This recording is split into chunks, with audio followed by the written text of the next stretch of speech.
বিসমিল্লাহির রহমানির রহিম। আসসালামু আলাইকুম ওয়া রাহমাতুল্লাহি ওয়া বারাকাতুহু। আমার নাম হচ্ছে ক্লিন্টন কুমার গোপ, পূর্বের নাম। আর আমি ইসলাম ধর্ম গ্রহণ করছি। বিগত অনেক দিন হয়েছে এই বিষয়টা হাইড করে রাখছিলাম, তো এখন বিষয়টা আমি প্রকাশ্যে আসছি। তো আপনাদের কাছে আমি সবার কাছে দোয়া চাই। আমার বাসা হচ্ছে টাঙ্গাইল জেলার বহরমপুর উপজেলা গোবিন্দাসী ইউনিয়ন, গোবিন্দাসী বাজারে আমার বাসা। আপনাদের সবার কাছে দোয়া চাই যেন আমি একজন ইমানি মুসলমান হিসাবে আল্লাহর শরণাপন্ন হইতে পারি। আল্লাহ যেন আমাকে হেদায়েত দিচ্ছে, আল্লাহ যেন আল্লাহর পথে আমাকে কবুল করেন। সবাই আমার জন্য দোয়া করবেন।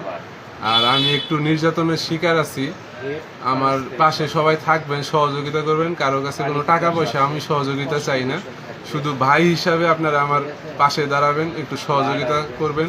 আমি এই এলাকার ছেলে, টাঙ্গাইল জেলার ছেলে, আপনারা আমার পাশে থাকবেন।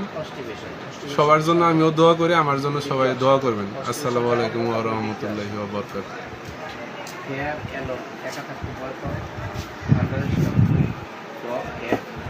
তারপর ডিম নিতে বলছে স্বপ্ন দেখো।